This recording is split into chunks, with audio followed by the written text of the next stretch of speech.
Hey there everybody. This first lesson is going to be for kindergarten, first and second grade kids. So what we're going to be doing today is kind of working through a couple answers as well as a project talking about an artist from the United States who was living and working in New York at the time. His name was Jean-Michel Basquiat. So before we talk about what we're going to do today, let's get a little bit of info on Basquiat and what his actual style of art was. Check it out.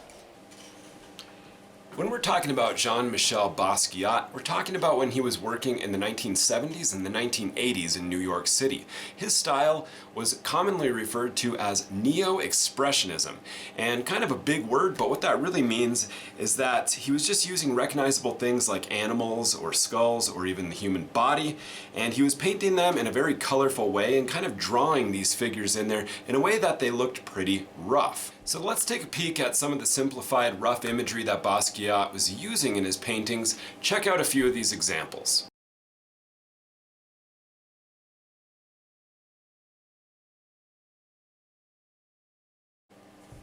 When we think about neo-expressionist painting, especially the Basquiat examples that we just saw, we see a lot of different things happening that we use in the world of art. Things like line, shape, color, value, texture, and space. So be thinking about those, and I'm going to put up some definitions for you right now,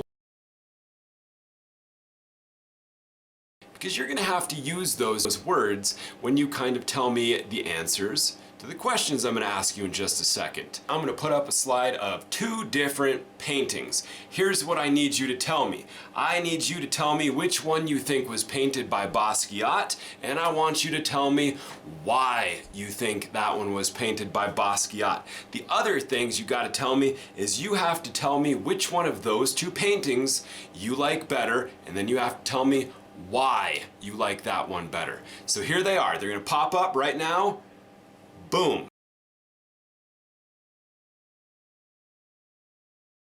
Your answers to those questions can be done a lot of different ways. Obviously, our younger students probably needed some parent help. That's okay. You can give me your answers in an email. You can write them out and then have your parents take a picture and then send that to me through email at this address.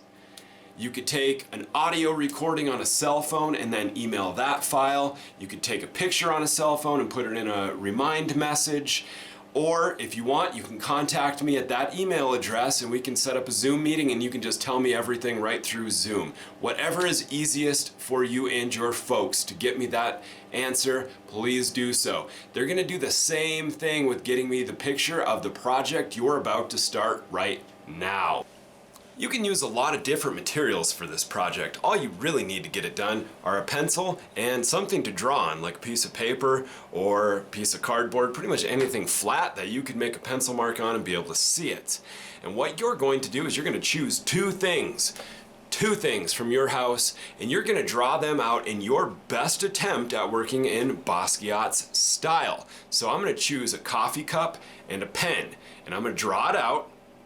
And then I'm going to fill in the background a little bit, and I'm going to explain what I'm doing and why. So watch this. Here's the two objects that I was just telling you about. I'm going to sit them in front of me somewhere where I can see them so I can start to draw them. Now I'm just using a piece of printer paper right here and a pencil. If you add more stuff, go ahead and use more stuff. Now I need to figure out what this shape looks like right here on the opening of my coffee cup. And I'd say it's kind of like an oval. But today, it's all right if we draw with our whole arm because we're using that Basquiat style. Now, if you watch, I'm just going to go through and try to draw this stuff in a way that I think Basquiat would have. I can use a combination of really dark, thick lines like this one and really thin, narrow lines kind of like this one.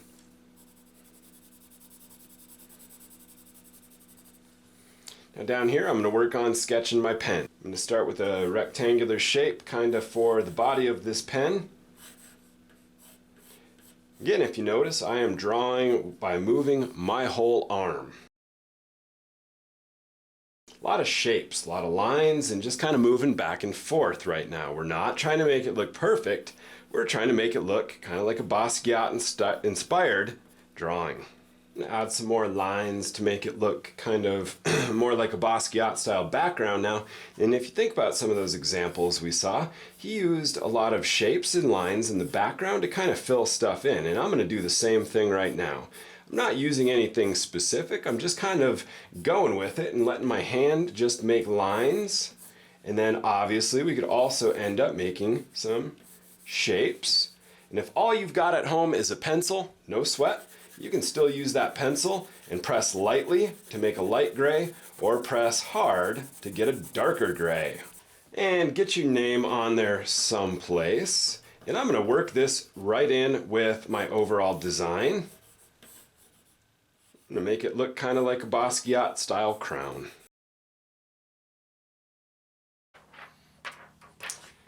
There it is. That is my Basquiat style picture. Hopefully you have the ability to add a few more colors at home. You could use markers, crayons, colored pencils. You got paint. If you got paint, use paint.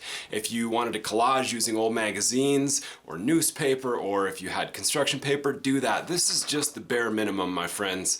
And what we've been talking about today is Jean-Michel Basquiat and his idea of kind of neo-expressionism and using really bold lines, and hopefully on yours, really bold colors, to get kind of a simplistic, rough, raw drawing or painting done.